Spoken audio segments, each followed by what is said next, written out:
Trail runners, welcome back to Chasing Gold Black Canyon Edition. Back in the desert, we are chatting with some of the front runners coming down here, trying to get themselves one of those 2 golden tickets into the Western States Endurance Run. Today on the show, we have Keely Henninger, who runs with Ultra and Goo Energy Labs. She has won some big events. She is a winner of the Gorge Waterfalls 50K, Sonoma 50 miler, 2-time champ there. She is the 50-mile national champion on the road. She's won the Black Canyon 60K. She's got a 4th at CCC, a 9th at States. Keely, welcome to the show.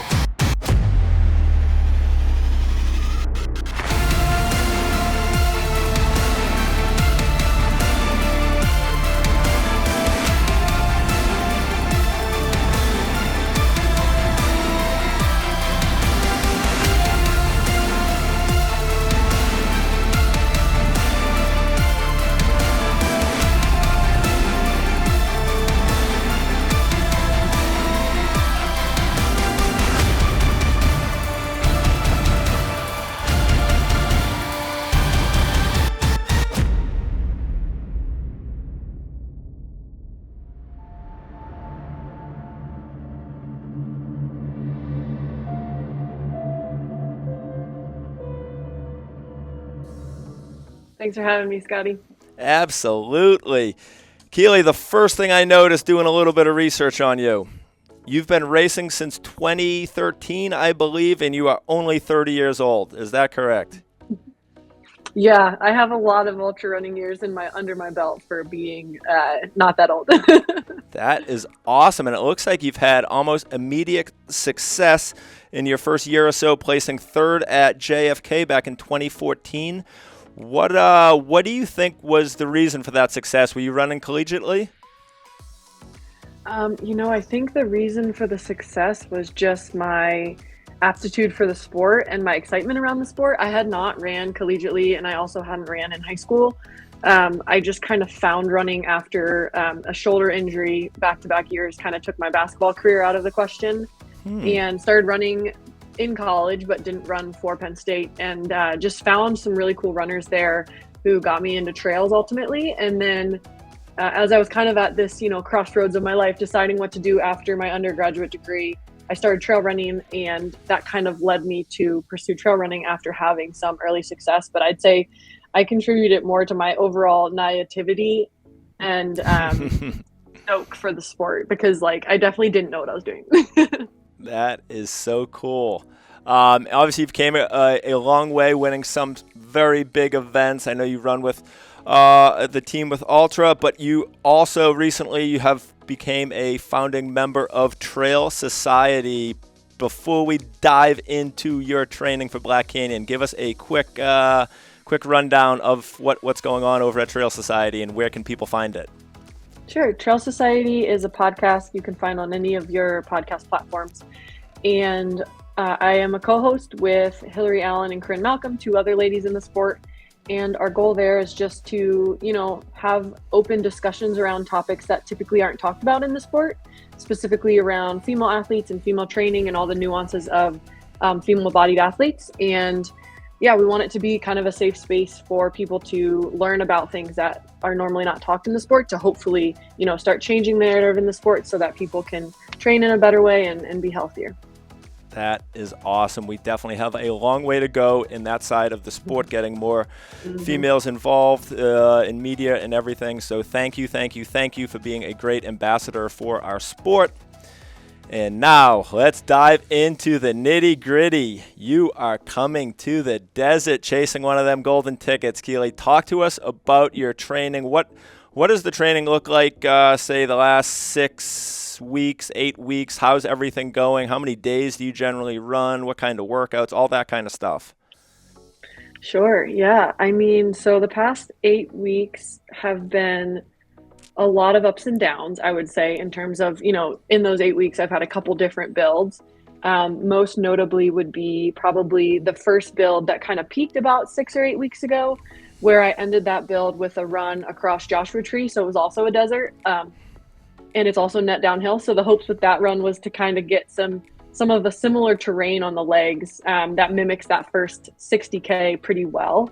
And also run in the desert. And so that was really fun. And that was a really good, solidifying run to end that first training block and feel like I was in a really good place fitness wise. And then since then, it's just been, kind of grinding away, doing a lot more volume and just getting my legs used to the back-to-back runs and getting my legs used to the downhill and getting some turnover. So, my weeks after that, I took a week down. I got super sick, actually. I think there was, a lot going on around the holidays. And so it was a forced off week, which was fine. And then kind of built back towards 95 to 100 mile weeks for about 3-4 weeks. With, good amount of workouts where we're focusing on a lot more tempo effort, just because the build previously, I'd done a lot of high intensity stuff. So this one was a lot more about the tempo effort on uphills and then really pushing it on the downhills after those tempo efforts. So it was a lot of really long, sustained workouts that had me cursing my coach in my head because they were so hard and so long. And yeah, just building up the overall volume and the overall climbing so that the climbs on the course don't feel like much based off what I've been running. And so, yeah, that's kind of been my last 5 weeks ago. That was like my 4-week bump. And then, as of a week ago, I've been kind of on the taper train. So I've had a lot less running and a lot more free time, which is a blessing and a curse, I think, especially that first week of taper where your body's so used to running a lot and it's kind of screams at you wondering why you're not doing as much anymore. But at this point, I feel lovely with the free time and feel confident in my fitness and excited to get to the desert. Wow. Sounds like a blueprint for success, ticking off all the boxes that you need to get yourself physically prepared for this one. And like I said, you've won the Black Canyon 60K, so you have been on at least the early parts of the course. Have you ever been on the back side of the course? Yeah, last spring, I was in Phoenix and Tucson for about 2 weeks with my friend Danielle, and we ran probably 15 or so of the miles of the last section of the course. So there's probably a good, 10 to 15 miles that I haven't seen, but I've seen the first 38 and the last 10 or 15. So Perfect. So I've seen a lot of it. Sure. Yeah. And where are you training out of? Where are you coming from? I'm coming from Portland, Oregon, so not a desert and not very warm, but sure. There's a sauna nearby that I've been using. And Portland, unlike a lot of other towns in the winter, doesn't really get snow, so I'm able to run, every day of the week. It just might be raining or muddy, but for the most part, it's a really good training ground to train in for early winter or early spring races because I don't have to take an off season. I can run pretty much all through the winter. It's just more of like a mental test to keep going because it's sometimes just miserable out and you have to go run in complete deluge, but overall it's okay. Sure. And looking at your training, your success over the long term, maybe you have a tip or two for some of our listeners. Like I said, you've been in the sport for almost a decade and you've been at the top of our sport for a decade. What is the secrets here? What are you doing? Anything, like you said, you can run year round, so that seems like it can be a little pressure to race year round. What are you doing to keep yourself so fit and so healthy for such a long period? Yeah, I mean, first of all, thanks for the compliment. I'd say, for the first 4 or 5 years of my career, I definitely wasn't training correctly, so I wouldn't give any advice from that part of my career. Sure. But I will say that after 2018, I had a pretty big injury that had me reevaluate a lot of my training. So I think before that big injury and big reevaluation, I was definitely training way too much given my current workload and stress load and all of that. And my body was just never recovering. But I'd say, since that point, I've learned to really listen to the body and just not push to a point of overall fatigue all the time and acknowledge that, sometimes quality is way better than quantity. And if you have a lot of other stressors in your life, that those count too.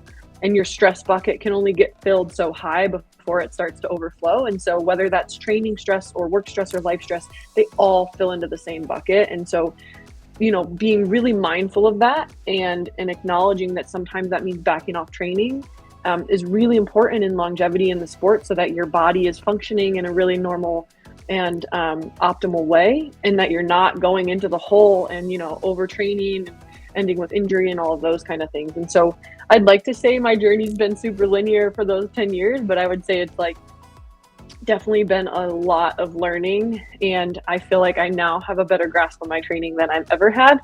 And so definitely excited to see what that means for this year. Sure. And to have all the experience like you just went through, because I think we all go through that period of our career where you're trying to figure out some stuff, probably not doing what you should be doing. But you are 30, so you have such a wealth of experience and so many more years ahead of you. This is exciting. The other piece I'm going to chime in for the listeners is on not emptying that bucket, right? So when you have that Wednesday workout, you got to know that there's a Saturday workout and then there's another Wednesday workout or however many workouts you're doing. So you don't want to just empty the bucket every workout. You always have to be thinking, all right, I have more work to do. Let's try to get the training adaptation with the minimum amount of stress put on the body. And I think a lot of younger athletes or even some older athletes don't recognize that. Every workout's a race. Every workout is comparing themselves, with the reality is you're just trying to hang out for a certain amount of time at a certain intensity and get that. So listeners, there's some tips for you. Yeah, and if you're running a really big volume week after running a couple weeks at really high volume, your workouts are not going to be your PRs. Absolutely. That's just common sense. But obviously, it's easier said than done. A lot of people put the pressure on themselves to run really fast times during those huge build weeks as well, and sometimes that's just not in the cards. Yep. When fitness is high, fatigue is high, and when fatigue's high, the paces aren't quite as fast, but the fitness is there.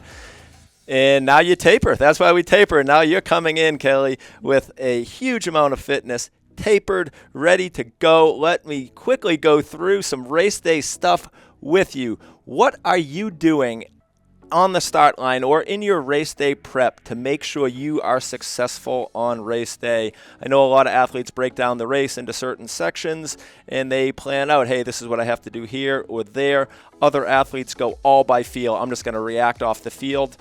What is your strategy on race day when it comes to making sure you personally have the best day you can have? Yeah, I think that typically I try to control a lot of things. And so I have plans for every single aid station. I have plans for how many calories I want to eat before these aid stations with rough estimates of how long each aid station will take to get to the next one. And so I do really like having those plans. And I think the plans hold me very accountable for fueling and staying on top of all of that. But I think for me going into this race, the biggest thing is just making sure my mind is right and that I run the race true to myself, because as you can imagine, or as you know, the race starts out so ungodly fast, and typically that ends in the demise of some athletes. And so, keeping your mind right to acknowledge that maybe you're not leading the race, but that you're running the race true to yourself and that will pay dividends later is really important. And I think that it's even more important in this race because it starts off so fast. And so going out there with a really solid mind where you're confident in yourself, confident in your racing, and just running what feels true to you, I think is going to be really important for this race. Because like you said, I know the fitness is there. And so it's really just executing that to the best of your ability on race day and not letting all these other factors of other racers and all these things kind of put in. Well said. Yeah, the race does go out fast. And I remember last year I got a very good tip from my friend, Mr. Tyler Fox, who had raced before. He is also a golden ticket winner at Bandera. And we know the race comes out with about 3 miles of road type running. So it is fast. And then we get onto some single track. And he told me, get to the position you want to race the first 20 miles in. And for me, I knew that was around 20th or 30th position last year because I was going to race in the end. And it all worked out very well for me. So big thank you to my friend Tyler Fox, and a little bit of advice to everyone listening that might be running. Get to the gate in the position you want to race the first half in.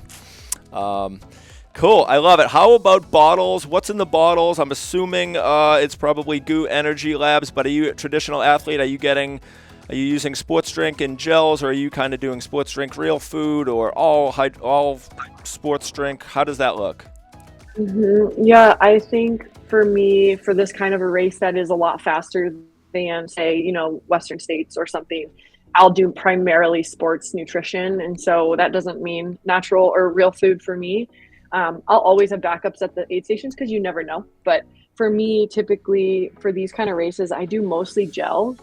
I find it's really easy when you're kind of jamming at a pace to just swallow gels every 20 to 30 minutes really easily.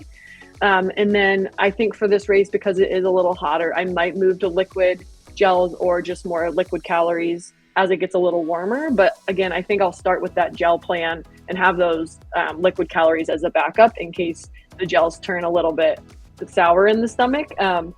For reference, like Western States, the first time I ran it, I had done the same nutrition plan I did for Lake Sonoma and other shorter races, and that was at the time chocolate gels that I had liked training with in the cold. But at Western States by mile 10, I was like, this is disgusting. Like, there's no way I can eat these.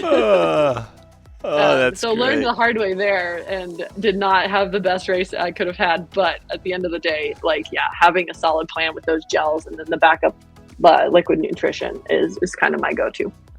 Awesome. Wow. Well, Black Canyon Golden Ticket hopefuls, I don't know. You're going to have a tough one facing off with Keely. She's put in the work. She knows what she needs to do. Woo! She's ready. Keely, we are going to hop into the 10-question fast-paced fartlek round. Are you ready? Sure. Guess I'll be ready if I have to. All right, here we go. Question number 1. What sneakers will you be wearing at the Black Canyon 100K? The Mont Blanc Ultra Boa. So it's the new integrated Boa system. They're quite good. They lock your foot down really solid, and the traction and the cushion in them is very nice. Very puffy. That is an excellent sneaker. All right, how about first ultra marathon in what year? The U.S. 50-mile national championships in 2013 when I was a mere 21 years old. A decade later, still at the top of the sport. That is range. It's like Steph Curry range right here. All right, you get to select the song that we start the race to. Keely, what is the walkout song going to be? Oh, gosh. This is probably the hardest question you could have asked me. Can I pass? You can pass. We're allowing one pass per I'm per gonna interview. pass, and then I'll probably have it at the end of the thing. But I would hate to give you a song that's not true, Yep. Okay. All right. Black Canyon is notorious for either very, very hot years or very, very wet years. If you had to choose, would you prefer a very hot or a very wet year? I think my mind wants a really hot year, but my body probably prefers a wet year because it's always wet here. So Absolutely. Yeah, I think if it rains, you might have a little advantage. Okay, guilty pleasure. You're in the supermarket every single week. What guilty pleasure seems to always find its way into your cart? Guilty pleasure. Oh, for sure, just ice cream. I don't discriminate of types of ice cream, but whatever's on sale or whatever looks intriguing. If this was Family Feud, number one answer, ice cream. Everybody's going ice cream. All right, first word that comes to mind when I say Black Canyon 100K.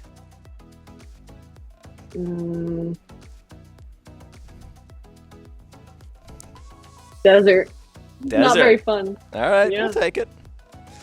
Race day superstitions, do you have any? And if so, what?